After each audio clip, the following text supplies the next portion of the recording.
Quando o avião tocou a pista do pequeno aeroporto de São Gabriel da Cachoeira, eu senti que estava entrando em um mundo onde a natureza ditava todas as regras. Ali, quase na fronteira com a Colômbia e a Venezuela, a floresta parecia mais viva do que em qualquer outro lugar onde já trabalhei. Eu vinha para pesquisar uma espécie rara de mamífero noturno que vinha sendo registrada apenas por câmeras de armadilhas indígenas. Um animal ágil, silencioso e com padrões de pelagem tão incomuns que alguns acreditavam se tratar de uma espécie ainda não catalogada. Meu nome é Alisa Duarte, e eu sempre vivi entre microscópios, trilhas, cadernos de anotações e mosquiteiros. Nunca fui de fugir de desafios. Mas confesso que dessa vez algo dentro de mim hesitou. Talvez fosse o jeito como algumas pessoas me olharam quando eu disse que ia montar acampamento perto das margens do Rio Negro, em uma área que muitos consideravam intocável. Alguns moradores foram educados, mas reservados. Outros apenas se entreolhavam. Lembro do senhor do mercadinho onde comprei mantimentos. Ele colocou as caixas no balcão e perguntou: "A doutora vai fazer pesquisa sozinha naquela mata?" "Vou sim, seu Ernesto. Já estou acostumada." Ele balançou a cabeça devagar, com uma expressão que parecia pesar mais do que as compras. Acostumada, talvez.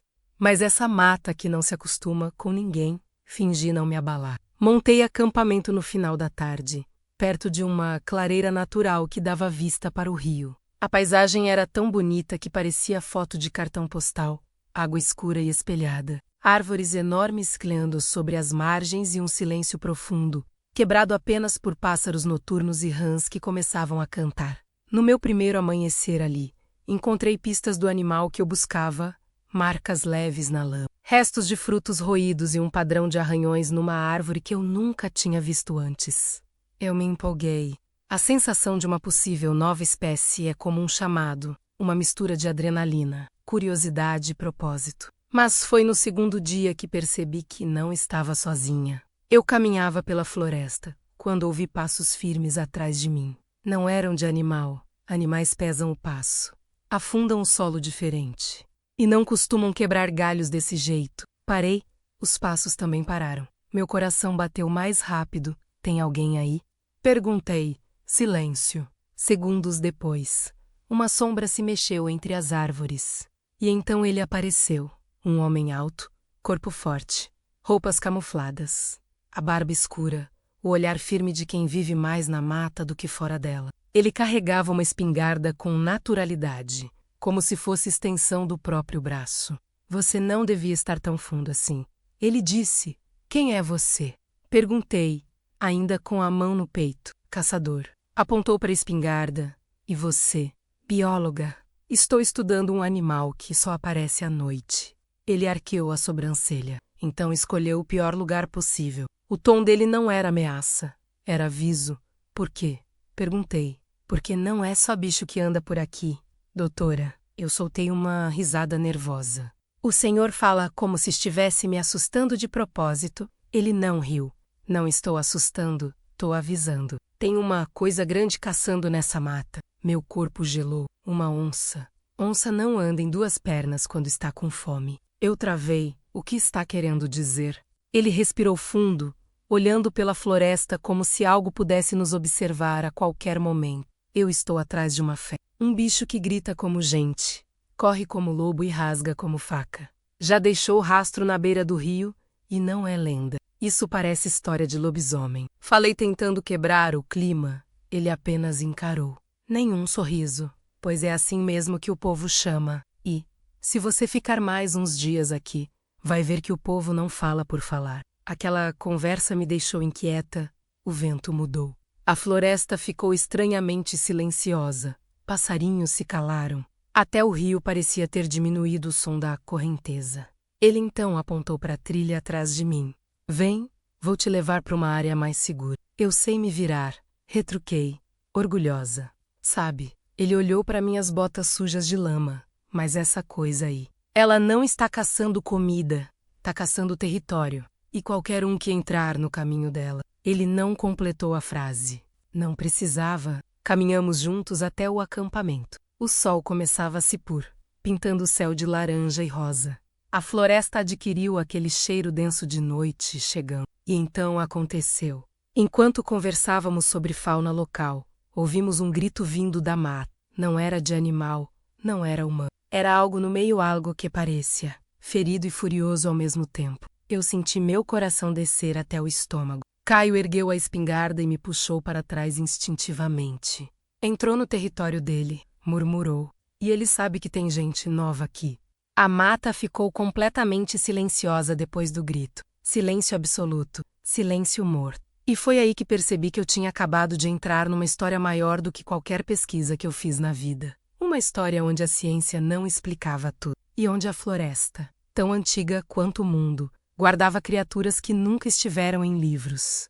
E uma delas agora sabia da minha presença. A noite caiu tão rápido que eu mal tive tempo de reorganizar meu equipamento. Depois que Caio foi embora, a floresta ficou com outra cara. O céu, que antes sustentava tons alaranjados, agora era um pano escuro, profundo, cortado por estrelas que pareciam mais perto da Terra. Eu tentei seguir a rotina, anotar observações, checar armadilhas fotográficas, conferir o acampamento. Mas a verdade é que meu pensamento estava preso no grito que ouvimos. Um som que não deveria existir. E, ainda assim, existia. Às 22 horas. Sentei-me dentro da barraca com a lanterna ligada e o caderno de campo aberto. Até tentei escrever algo técnico, vocalização desconhecida, origem indeterminada, intensidade acima do esperado para predadores comuns. Mas nada fazia sentido. Parecia que eu estava tentando transformar uma ameaça real em termos científicos, apenas para enganar a mim mesma. O vento começou a balançar a lona da barraca com mais força, e eu senti o primeiro arrepio da noite. Não era frio, era aviso. Às 22h47, ouvi passos. Primeiro leves, depois mais firmes. Depois pesados demais para serem humanos. Eu gelei, não tinha coragem de abrir o zíper. Qualquer coisa que estivesse lá fora ouviria o menor movimento. A caminhada do algo era irregular. Às vezes parecia estar em 2 pernas.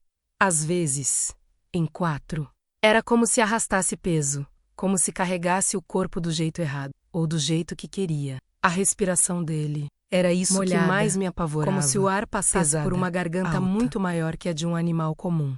E então veio o cheiro. Aquele cheiro metálico, quente, como sangue misturado com terra molhada. Era tão forte que atravessou o tecido da barraca. Eu segurei a respiração. A criatura parou exatamente ao lado da minha lona. Eu podia ouvir, podia sentir o peso do corpo dele sobre o chão. Cada respiração parecia puxar o ar ao meu redor. O silêncio da floresta era absoluto, menos nenhum inseto, nenhum sapo, nada. Tudo se curvou à presença dele. Então, um arranhão lento, longo, deslizando pela lona como se estivesse testando a resistência do material ou da minha coragem. Eu prendi as mãos contra a boca para impedir que algum som escapasse. Meu peito parecia uma pedra pesada. Eu rezava para que aquilo fosse embora. Mas não foi. O arranhão continuou, subindo, subindo, até chegar ao topo da barraca, e então, silêncio. O tipo de silêncio que precede a violência. Por um instante, eu pensei que ia morrer ali. Mas o som que veio depois me surpreendeu. Passos rápidos, se afastando. Algo grande correndo, quebrando galhos, atropelando a vegetação. E então um disparo, um tiro seco, forte, ecoando pela mata. Eu saltei de dentro da barraca. Minha lanterna tremia na mão. Procurei pela origem do tiro, e foi aí que vi a sombra dele surgindo por entre as árvores. Caio. Ele vinha ofegante, com a espingarda ainda levantada. Tá ferida? Ele perguntou, aproximando-se. Não, eu acho que não. Minha voz falhou. Ele esteve aqui. Eu senti o cheiro desde lá do varadouro. Ele olhou para a lona arranhada e suspirou pesado. Pensei que ia chegar tarde demais. Meus olhos ficaram marejados. Mas não era só medo, era a certeza de que aquilo era real. Não era folclore, não era mito. O que é aquela coisa, Caio? Perguntei com uma voz baixa. E por que ela veio tão perto assim? Ele respirou fundo, como quem carrega um segredo pesado demais. Eu te disse que não era só um bicho. Mas o que é? Diga, é gente. Já foi, pelo menos. Meu coração disparou. Como assim? Já foi. Caio me encarou por alguns segundos. E só depois respondeu. Aqui na região, tem histórias antigas. De homens que se perdem na mata depois de muita dor, muita raiva. E a floresta devolve eles de outro jeito. Eles viram aquilo. Isso não é possível. Pois eu preferia que não fosse. Ele ajeitou a arma no ombro e apontou para a trilha. Não vamos dormir aqui hoje. É perigoso. Onde vamos? Tem uma casa abandonada de apoio dos militares. Uns 40 minutos daqui. Melhor do que ficar exposta. Caminhamos rápido pela escuridão. A lua iluminava parte da trilha, mas mesmo assim a floresta parecia viva e atenta. A cada estalo de galho, Caio virava a arma. A cada sombra, meu coração acelerava. E então, quando faltavam poucos metros para o casebre, ouvimos de novo o grito, dessa vez mais perto. Muito mais perto. Parecia raiva, dor, fome, tudo junto. Corre, Caio gritou, e eu obedeci. Chegamos ao casebre e ele bateu a porta com força. O lugar era velho, cheirava a mofo, mas tinha paredes grossas. Caio colocou uma madeira como tranca e apagamos a lanterna. Só a luz da lua entrava pelas frestas. Ele está perto, perguntei. Perto demais. Segundos depois, nós não vimos. A criatura ouvimos passou. Passos enormes. Respiração monstruosa. Um rosnado estremecendo o ar. E então, ele parou exatamente diante da porta. Eu juro que senti o cheiro entrar pelas frestas. A madeira vibrou com o toque do corpo dele. Um segundo toque, mais forte. Um terceiro, agora violento, como se quisesse arrancar a porta inteira. Se ele entrar, você corre pro fundo. Caio sussurrou. Não olha para trás. E você? Ele não respondeu.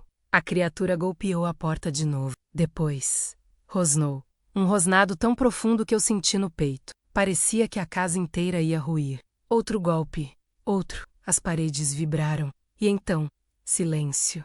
Um silêncio tão profundo que eu pensei que tinha ficado surdo. Caio se aproximou da fresta e olhou para fora. O luar iluminava parte do terreno. E foi ali que vi pela primeira vez. Não o corpo, mas a sombra. Uma sombra enorme, erguida, com ombros largos e orelhas pontiagudas.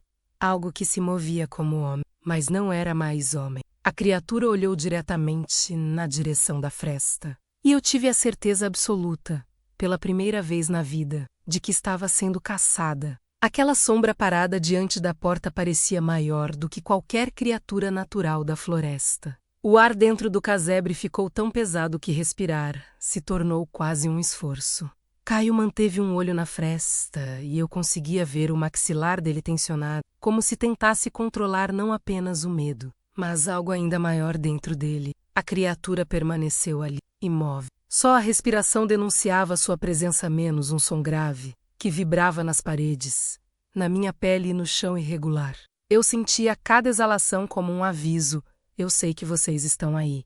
E então, pela primeira vez, eu ouvi uma espécie de lamento vindo dele. Um som quase humano, sofrido até dolorido. Caio, o que é isso?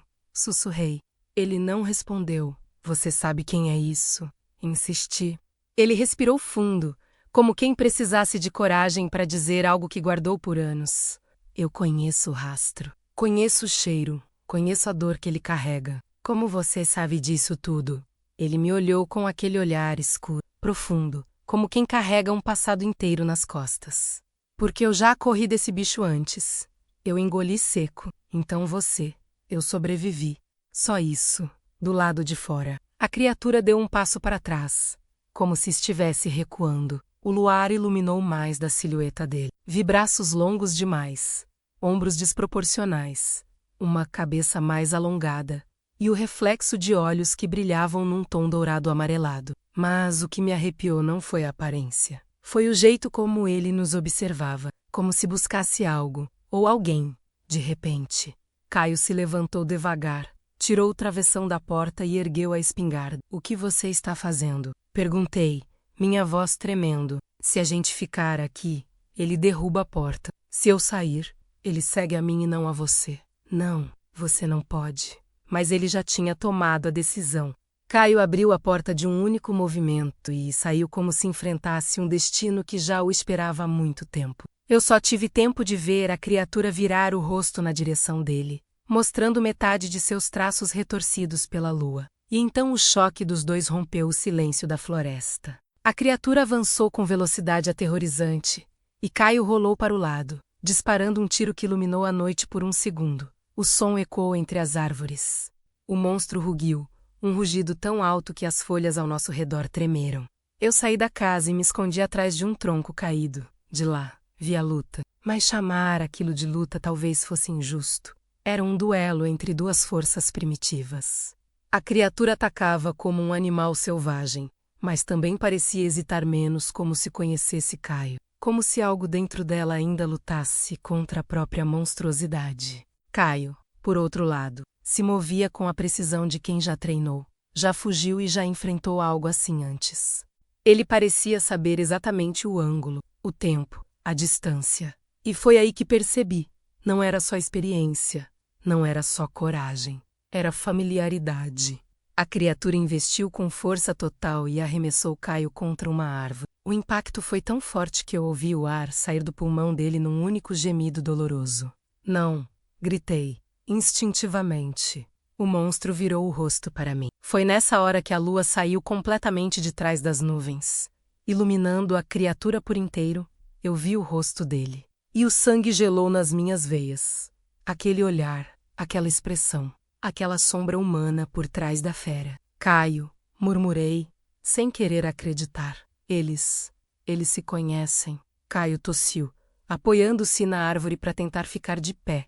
Ele não era assim. Disse com a voz falha. Antes da maldição, antes da raiva, ele era meu irmão. Meu mundo caiu. O quê? A floresta tomou ele, a dor moldou. A lua completou. Eu venho tentando caçar isso há anos. Mas não para matar, para dar fim ao sofrimento dele. O monstro virou o rosto de volta para Caio e deu alguns passos lentos, arrastados, como se lutasse contra a própria natureza. E então algo aconteceu, menos algo que eu jamais vou esquecer pela vida toda. A criatura ergueu uma das mãos. Não para atacar, mas para tocar o rosto de Caio, um toque trêmulo, hesitante, carregado de tristeza. Era gesto humano, profundamente humano. Caio fechou os olhos por um segundo. Eu sei que ainda está aí dentro, irmão. Eu sei. O monstro recuou a mão, como se tivesse levado um choque interno, rosnou desesperado, rasgado por dentro. E então, correu para dentro da floresta, sumindo entre as sombras. O silêncio voltou, mas não o mesmo silêncio de antes. Esse era o silêncio de quem carrega um segredo. Caio caiu de joelhos. Eu corri até ele. Isso não acabou, Caio. Ele balançou a cabeça. Cansado, derrotado. Não, mas agora você sabe a verdade. E, se quiser abandonar tudo isso e ir embora amanhã, eu entendo, eu não vou embora. Então você vai ver coisas que nunca mais vai esquecer. Ele levantou com minha ajuda. O casebre atrás de nós parecia parte de um sonho ruim, um cenário distante. A floresta, porém, continuava viva, respirando, observando. E em algum lugar, entre as árvores, o irmão dele ainda vagava, meio homem, meio fera, preso entre duas naturezas. Eu sou cientista, sempre fui, mas naquela noite, pela primeira vez, entendi que há verdades que não foram feitas para caber nos livros, e eu estava vivendo uma delas. Se essa história chegou até você de algum lugar do Brasil ou do mundo, me conta nos comentários de onde você está. É sempre bom saber até onde as vozes da floresta conseguem chegar.